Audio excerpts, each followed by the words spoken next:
besar setiamu Tuhan kami rasakan. Besar kasih-Mu ya Tuhan kami rasakan. Kebaikan-Mu Tuhan atas kami. Biarlah kami melihat dan menikmatinya ya Tuhan. Biar kami merasakan Tuhan. Biar kami menikmati anugerah-Mu yang besar, anugerah-Mu yang kekal, berkat kekal, berkat rohani dalam jiwa kami, atas hidup kami. Itu keselamatan yang Tuhan berikan, anugerahkan bagi kami, sehingga kami boleh layak menjadi bagian dalam kerajaan Tuhan,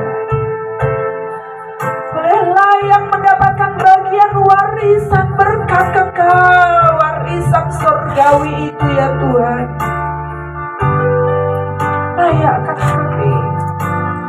Layakkan kami terus Tuhan. Ajarilah kami Tuhan, untuk kami berhak, untuk kami boleh terus mengiring-iring Tuhan dalam membawa salib kami Tuhan, mengikuti kehendak-Mu, mengikuti rencana-Mu atas hidup kami. Terima kasih Tuhan untuk kesempatan hari ini. Sekali lagi kami boleh mengingat kebaikan Tuhan. Sekali lagi Tuhan. Dan itu menjadi kesempatan berharga untuk kami memperbaiki hidup kami. Kalau masih ada cacat celah Tuhan, biar Engkau jauhkan. Kikislah ya Tuhan dengan firman-Mu, supaya kami cemerlang berkilau di hadapan-Mu ya Bapa Allah kami, Tuhan kami. Perbaikilah kami ya Tuhan. Rawatlah kami ya Tuhan dengan firman-Mu. Terima kasih Tuhan, terima kasih. Kami mau sambut firman-Mu.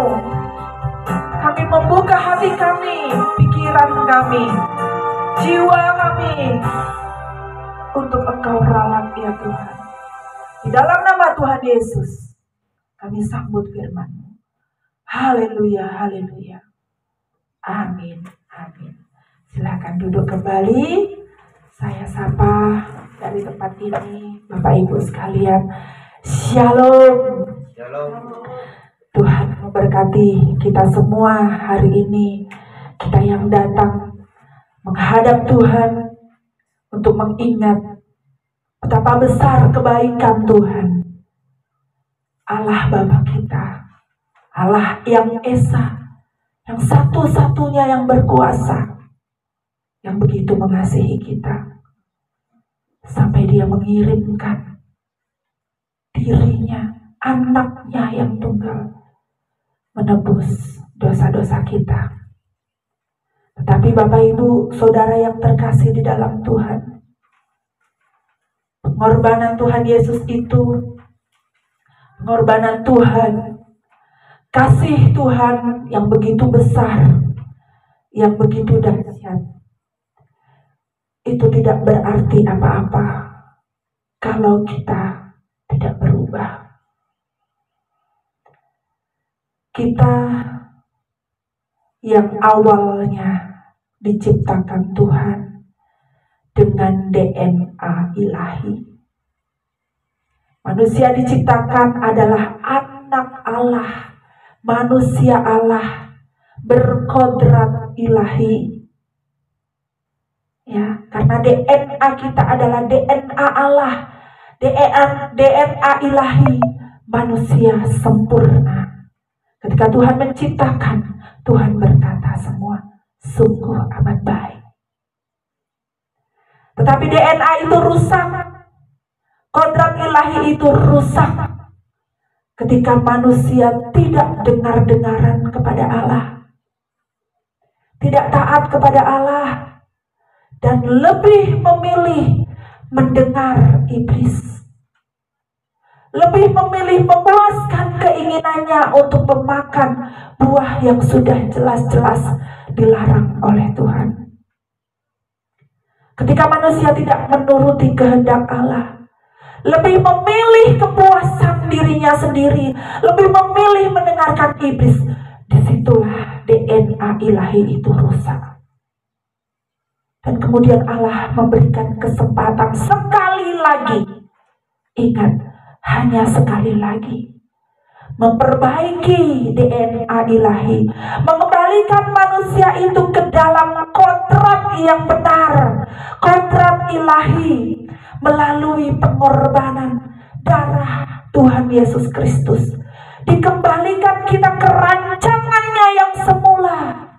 Ke DNA ilahi.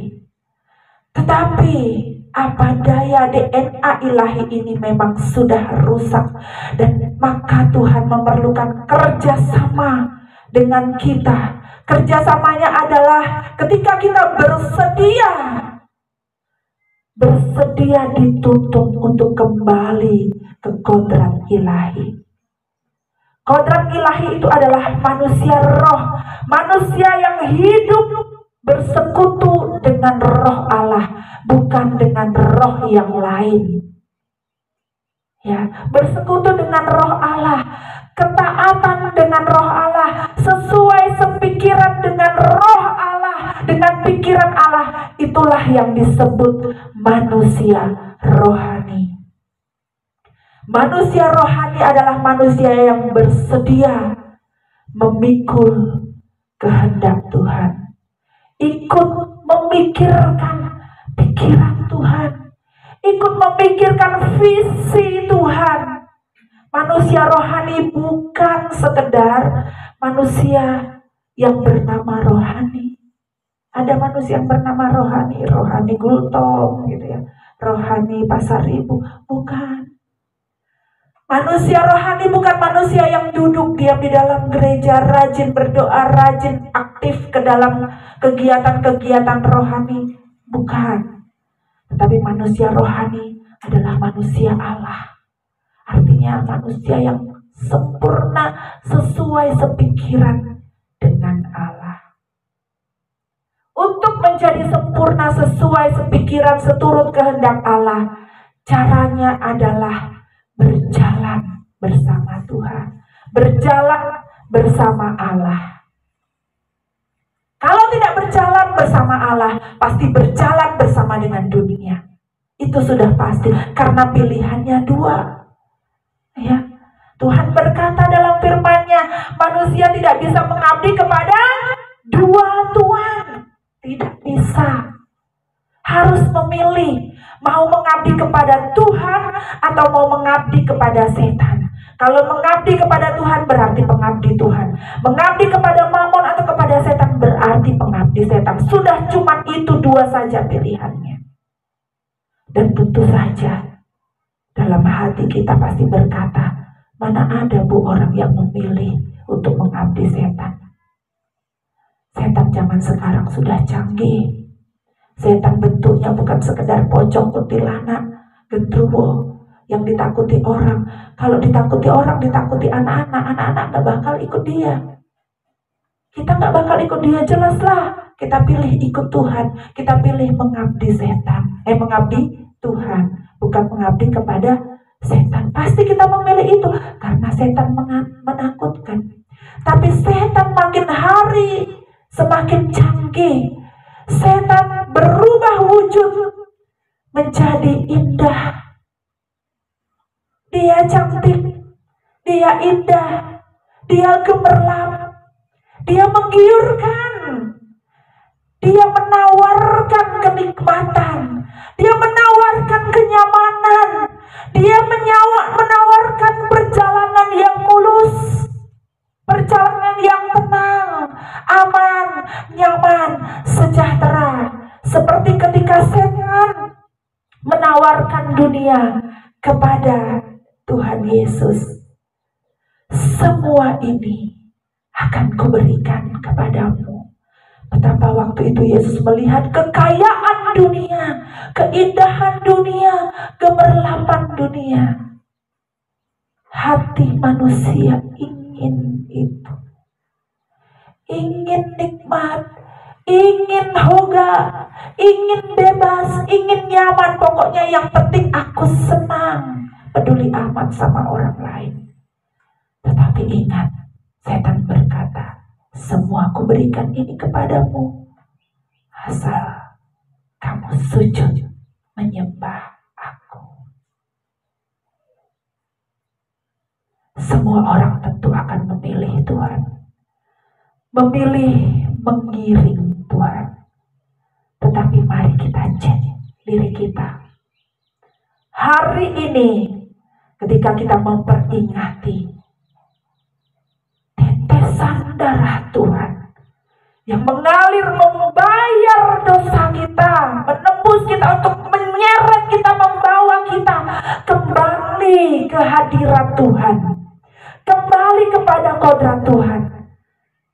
Mari kita cek diri kita. Ketika kita memilih berjalan bersama Tuhan, iya Tuhan, saya mau diselamatkan. Iya Tuhan, saya memilih Engkau. Iya Tuhan, saya percaya dan saya mau mengiring Tuhan, mau bersama Tuhan. Lalu apa yang kita peroleh selama ini, selama kita berjalan bersama Tuhan? Apa yang kita dapatkan? Apa yang kita peroleh? Bapak Ibu, pertanyaannya, selama kita mengiring Tuhan, selama kita berada di dalam ruangan atau gereja yang di situ kita mengakui kita beragama Kristen, pengikut Kristus, Kristen itu pengikut Kristus, apakah sudah mengubah kodrat kita? Apakah sudah benar-benar ada perubahan dalam hidup kita? Sudah berubah belum? Atau hanya kita ngaku-ngaku saja? Ya Tuhan, saya sudah diselamatkan, saya sudah pindah ke kodrat ilahi, saya gennya sudah dikembalikan, saya sudah tidak kelainan genetik lagi. Kelainan genetik itu genetiknya setan yang ada sama kita. Saya sudah tidak kelainan genetik, saya sudah kembali ke DNA-nya Tuhan. Apakah kita hanya mengaku-ngaku saja? Tapi sebenarnya kita belum berubah. Hanya ngaku. Belum berubah. Apakah ada perubahan positif? Perubahan yang bertumbuh ya, bertumbuh kepada ketaatan akan Tuhan. Apakah kita sudah berubah? Kalau tidak ada perubahan, sama aja ketika kita jadi Kristen, ketika kita mengikut Tuhan, sama aja waktu kita belum selamat, atau sama aja hidup kita yang Kristen ini sama aja dengan orang yang tidak mengenal Tuhan. Kalau masih sama, bukan berbeda, tidak ada perubahan, itu berarti ada masalah. Ada sesuatu yang salah. Entahlah diri kita yang salah atau kegiatan-kegiatan yang kita ikuti yang salah. Ya. Bisa jadi Bapak Ibu, kelihatannya kegiatan-kegiatan rohani, tapi sebenarnya itu tidak mengubah kita. Tidak mengubah kita. Apalagi kegiatan-kegiatan yang bukan rohani. Pasti itu semakin membawa kita untuk tetap di dalam lindungan si iblis, bukan lindungan Tuhan. Bapak Ibu, di gereja ini kita harus berubah, bertumbuh terus dalam kebenaran akan Tuhan. Kita harus berubah. Perubahannya harus positif. Harus makin hidup kudus, hidup suci. Harus mengasihi orang, mengalah, jadi berkat. Ya. Mengerjakan bagian kita dalam pekerjaan Tuhan. Bapak Ibu, hidup kudus itu sebuah keniscayaan loh. Itu tuh sebuah keniscayaan. Pasti kita bisa hidup kudus. Itu kemungkinan. Bukan gak bisa kita hidup kudus. Kita bisa hidup kudus, Bapak Ibu. Ya. Jadi kalau setiap Jumat Agung Kita hanya mengingat, memorable. Ya, kegiatan ini menjadi cuma kegiatan sejarah. Iman kita hanya iman sejarah yang mengingat saja, tapi tidak ada perubahan, tidak ada niat, tidak ada keinginan dari kita untuk berubah menjadi benar di hadapan Tuhan. Itu sia-sia, Bapak Ibu. Ya, gairah kita, kalau gairah kita itu masih gairah duniawi, gairah memuaskan diri, sia-sia. Gak ada artinya. Kegiatan kita ini pun sia-sia kalau gairah kita, keinginan kita itu masih keinginan dunia. Ya, Bapak Ibu. Jadi seperti yang saya bilang minggu lalu, kita satukan visi. Visi kita apa? Hidup benar, makin berkenan di hadapan Tuhan. Ayolah kita berubah. Bapak Ibu, saya mengakui perubahan itu sulit. Ya, perubahan itu berat, tapi bukan tidak mungkin, bukan mustahil. Tuhan pasti memimpin kita, Bapak Ibu. Tetapi memang hati kita yang harus memilih. Ya, mari kita buka firman Tuhan dari Matius 10 ayat 38 sampai dengan 39.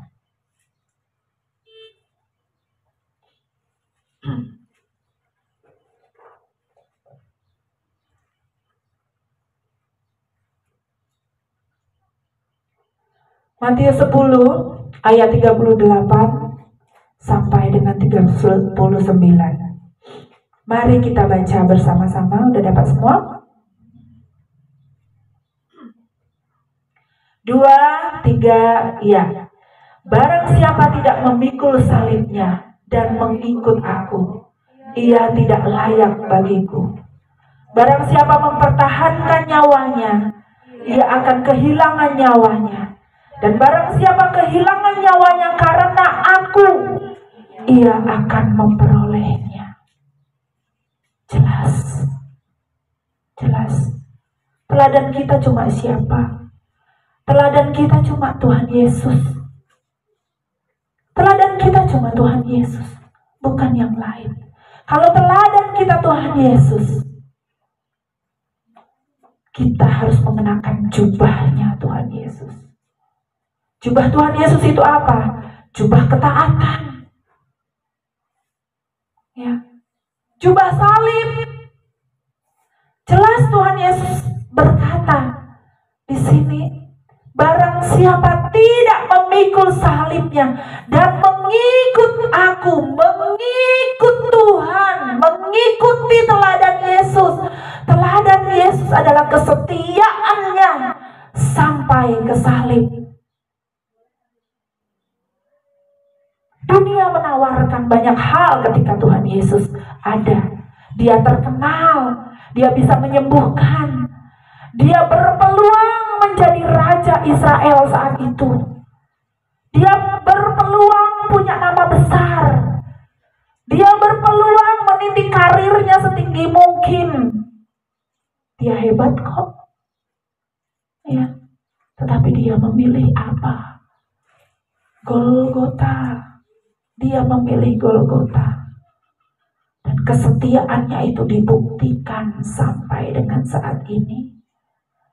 Dibuktikan, Bapak Ibu. Pilihannya dua. Pikul salib ikut Tuhan atau tidak sama sekali. Kalau tidak, tentu tidak layak di hadapan Tuhan.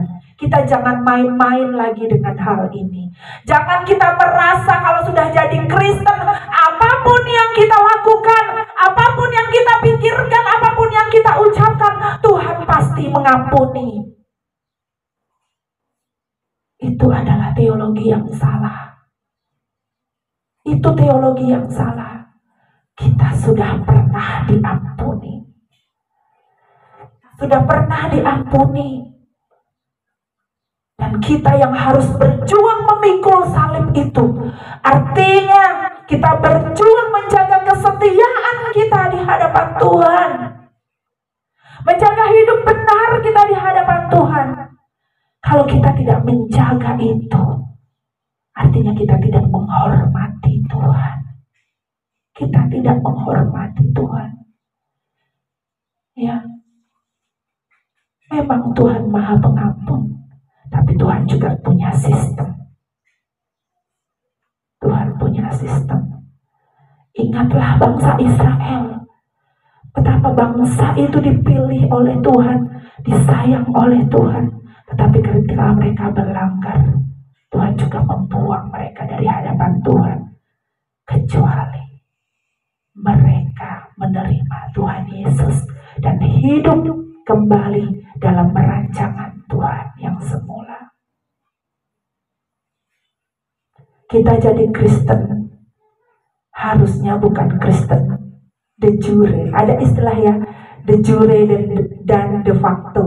Nah, itu Pak Goltom tahu tuh. De jure itu artinya cuman hitam di atas putih, pengakuan aja. Ya, tapi de facto-nya beda. Ngaku saya anak Tuhan, saya ditebus Tuhan.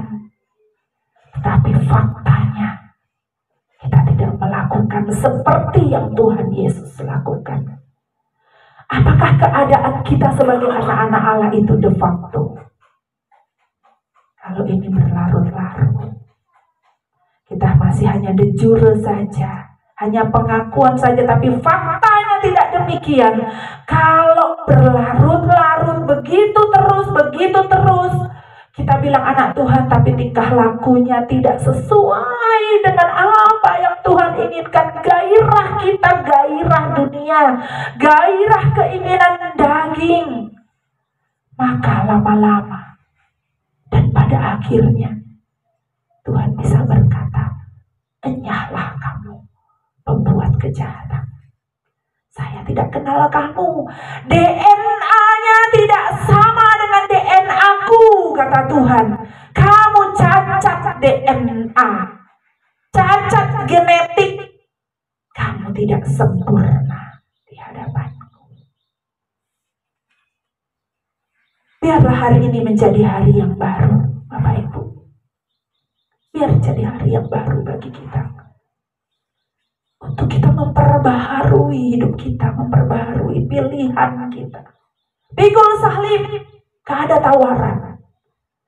Gak ada tawaran.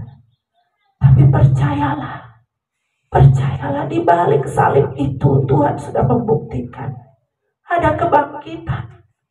Ada kemuliaan. Di balik pahitnya perjalanan hidup kita, pahitnya salib itu ada madu yang menyembuhkan kita. Ada madu yang menyehatkan kita, yang membuat kita hidup kekal bersama dengan Tuhan. Gak usah takut pikul salib, Bapak Ibu. Gak usah takut susah. Gereja ini dipelihara Tuhan, Bapak Ibu. Gereja ini dipelihara Tuhan. Saya melihat itu. Saya melihat. Minggu lalu saya sudah sampaikan, Bapak Ibu. Saya mau bersaksi sedikit. Minggu lalu saya sudah sampaikan bahwa ternyata pelayanan di tempat ini sudah dinotis di pusat. Dan perkembangannya Bapak Ibu memang luar biasa Tuhan. Sampai saya nggak bisa berkata-kata ya. Saya nggak tahu Tuhan mau apa di sini. Tapi saya tahu Tuhan punya karya yang besar.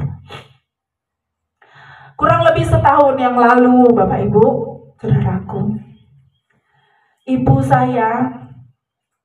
saya tuh ngomong gini. Jadi dia punya kenalan. Saya nggak tahu, yang jelas dia ini sangat mencintai Tuhan, orang ini. Dan dia bikin pelayanan di mana-mana, bikin rumah doa, batu gereja di mana-mana orang ini. Marga Marbun. Jadi ibu saya kenal sama beliau. Ibu saya bilang sama saya, coba hubungilah Kalau ada keluhan-keluhan dalam pelayananmu, cobalah hubungi. Paling nggak untuk gaji guru, kata ibu saya. Paling nggak untuk gaji guru kamu bisa telepon dia. Iya, saya bilang, tapi saya tidak pernah telepon. Saya tidak pernah menghubungi. Dikasih nomor teleponnya ke saya oleh ibu saya. Saya nggak pernah hubungi, nggak pernah ngomong, nggak pernah apa. Tapi saya tahu dia punya kegiatan pelayanan yang luar biasa.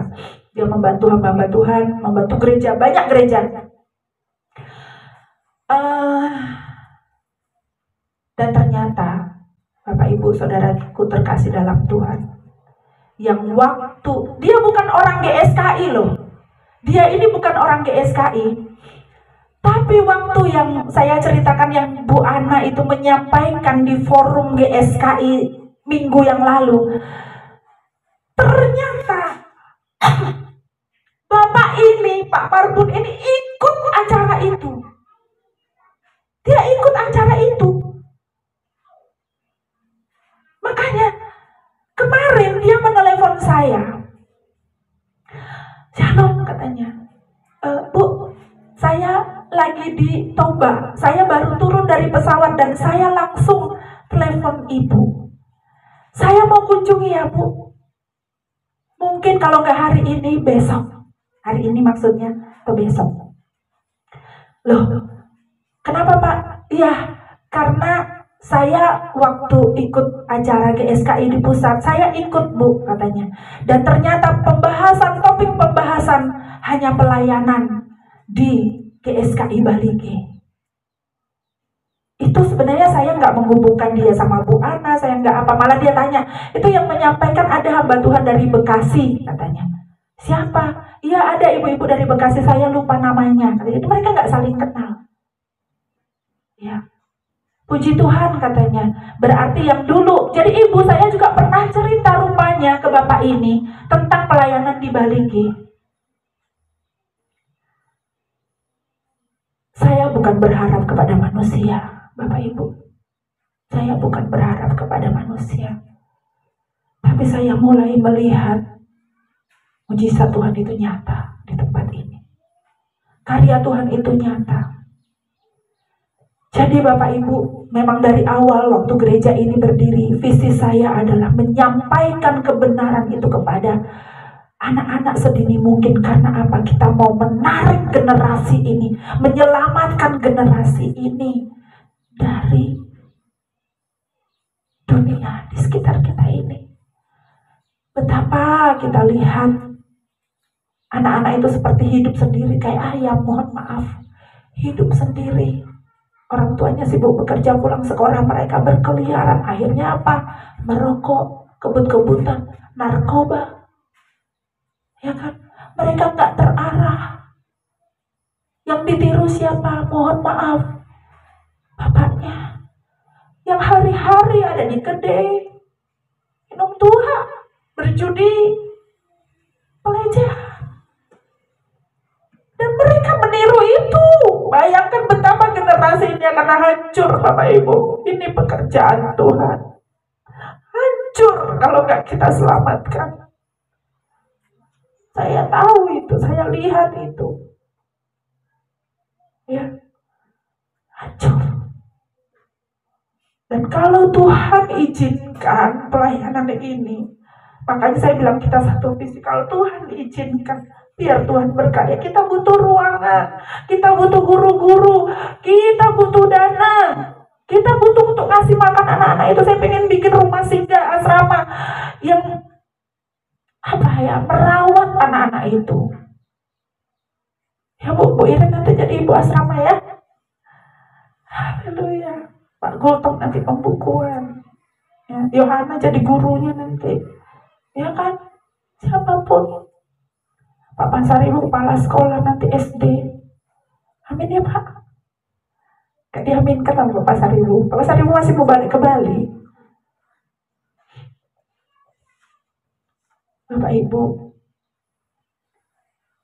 saya tahu Tuhan pasti akan menggerakkan orang-orang yang punya visi melayani Tuhan. Kita tarik generasi ini. Walaupun kita sedikit, tapi mungkin dan harus Kita menjadi orang-orang militan di hadapan Tuhan. Biar gereja umumnya cuma sedikit, tapi kita menyelamatkan jiwa-jiwa ini betapa banyak. Ya, mungkin nanti di sana ada asrama sekaligus SD, sebelah ini aula gereja, sebelah ini juga dijual ternyata. Kita nggak tahu. Pak Gultom, sebelah ini dijual, Pak. Imani, Pak. Kita nggak tahu. Saya sampai speechless. Gak usah berharap kepada manusia. Tapi kita membuka ruang seluas-luasnya bagi Tuhan berkarya atas kita. Orang yang memikul salib itu pasti dipelihara Tuhan. Pasti dipelihara Tuhan. Sampai mati pun seperti Tuhan Yesus. Tapi dia berada bersama-sama di Taman Firdaus. Dan bukan kebetulan, TKI ini juga namanya Taman Firdaus. Ya, kita tidak menyangka sampai sejauh itu. Tapi mari kita lihat. Mari kita lihat Tuhan berkarya di tempat ini. Pelayanan gereja bukan sekedar kayak gini kita seremoni ibadah ini cuma kita pertemuan aja.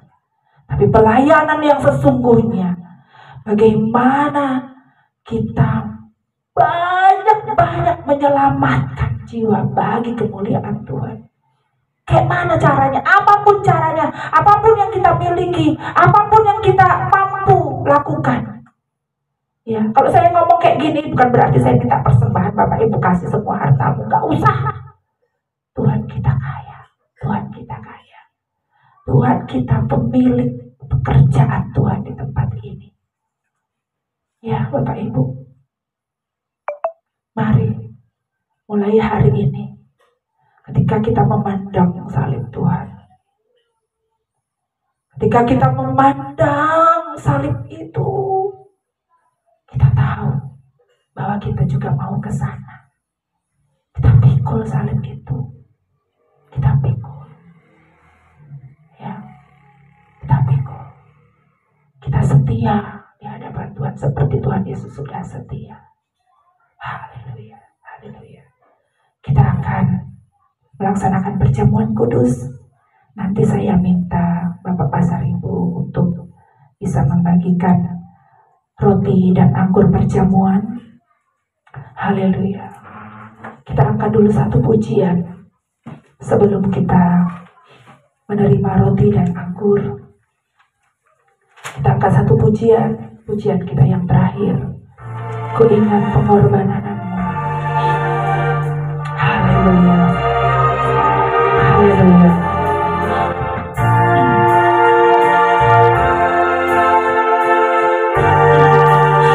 Amin.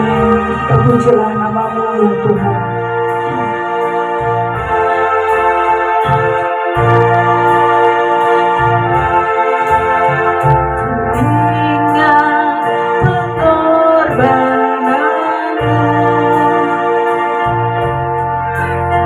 The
Haleluya.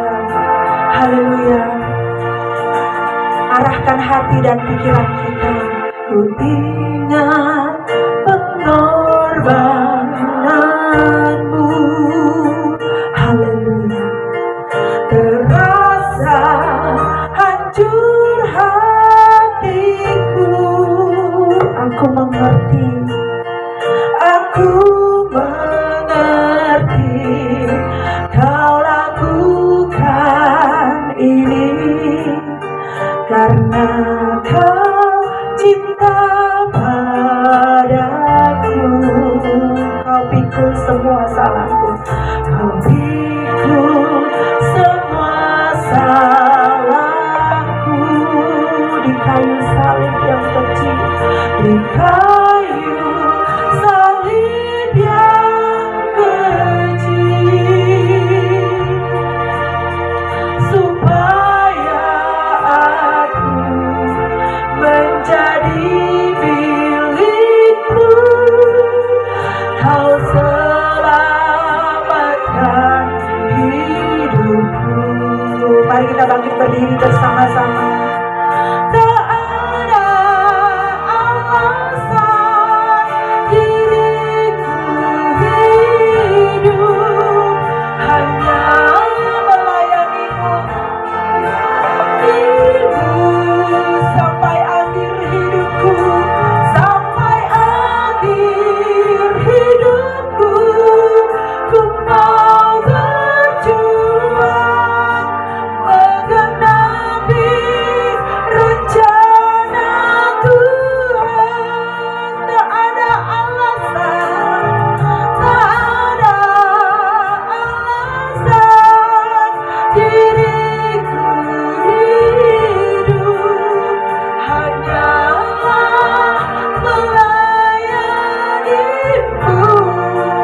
ya Bapa, sampai akhir hidupku. Ku mau berjuang menggenapi rencana Tuhan. Bapak, Ibu, Saudara yang dikasihi Tuhan, mari kita perbaharui komitmen kita di hadapan Tuhan melalui perjamuan kudus yang akan kita terima. Jamuan surgawi yang asalnya dari Tuhan kita Yesus Kristus, yang biarlah memberkati kita. Mari Bapak Ibu, sebelum kita menikmati perjamuan Tuhan, kita akan mengaku dengan pengakuan bersama dari kertas yang sudah kita terima. Mari kita baca bersama-sama. Kita baca pengakuan bersama untuk perjamuan kudus. 1, 2, 3. Dalam nama Tuhan Yesus Kristus, aku percaya bahwa tubuh Yesus telah dipecah-pecahkan. Darah Yesus telah ditumpahkan bagi pengampunan dan penebusan dosa-dosaku.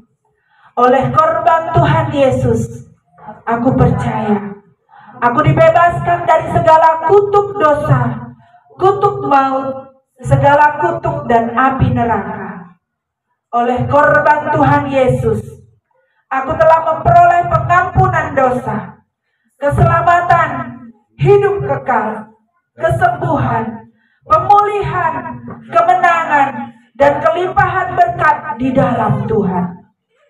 Oleh korban Tuhan Yesus, aku percaya dan menerima bahwa aku menjadi milik Tuhan untuk mengabdi dan melayani bagi Tuhan Yesus dengan segenap hidupku selama-lamanya.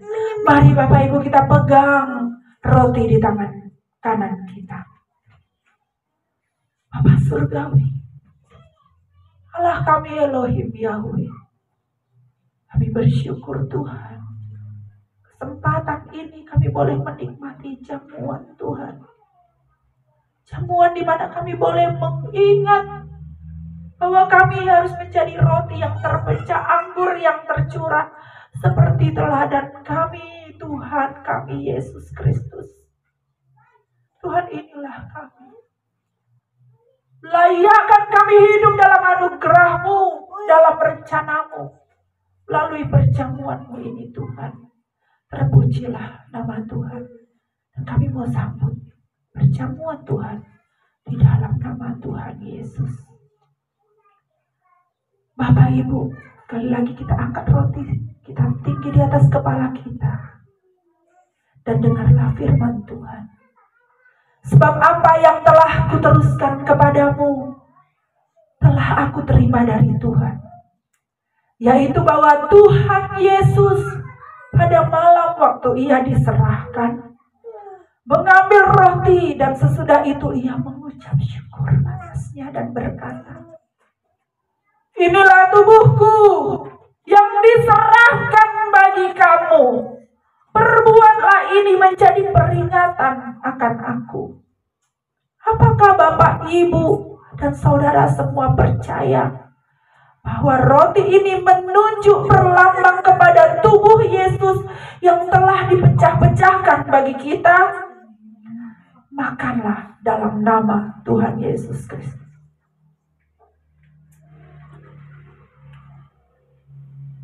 Haleluya. Haleluya. Tinggi namamu kami puji Tuhan. Haleluya. Mari kita angkat anggur di tangan kita, tinggi di atas kepala. Dengarlah firman Tuhan.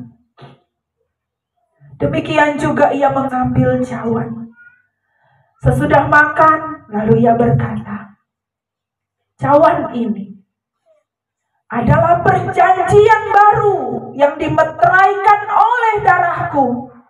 Perbuatlah ini setiap kali kamu meminumnya, menjadi peringatan akan aku. Sebab setiap kali kamu makan roti ini dan minum cawan ini, kamu memberitakan kematian Tuhan sampai ia datang. Apakah Bapak dan Ibu, saudara semua percaya bahwa anggur ini menunjuk kepada darah Yesus yang telah dicurahkan bagi penebusan dosa-dosa kita? Minumlah dalam nama Tuhan Yesus Kristus. Haleluya, haleluya, haleluya, haleluya. Sembah Dia, sembah Dia. Kita angkat pujian. Ku ingat pengorbanan-Mu Tuhan. Menjadi komitmen kita mulai hari ini. Mulai tanggal 7 bulan 4 2023. Kita merayakan Jumat Agung, merayakan pengorbanan Tuhan. Dan kita mengingat untuk kita melayani Dia, memikul salibnya bagi kemuliaan Tuhan. Haleluya, ku ingat pengorbanan-Mu. Haleluya Tuhan. Amin. Ku ingat pengorbanan. Setulus hati katakan kepada Tuhan. Katakan kepada Bapamu yang di surga, Elohim Yahweh, Allah yang besar, Allah yang luar biasa, satu-satunya yang kita sembah. Dia cinta pada kita, Dia sayang kepada kita. Haleluya.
seharusnya itu menjadi gairah kami satu-satunya, kebahagiaan kami Tuhan. Kebahagiaan kami. Oh Tuhan, kami mau berubah. Kami mau berubah. Mulai hari ini kami mengingat hari ini Tuhan. Ketika kami memperbaharui komitmen kami. Biarlah kami menjadi semakin indah, semakin sempurna di hadapan-Mu Tuhan. Terima kasih Engkau kenyangkan kami dengan firman-Mu. Engkau kenyangkan jiwa kami dengan perjamuan-Mu ya Tuhan. Terima kasih.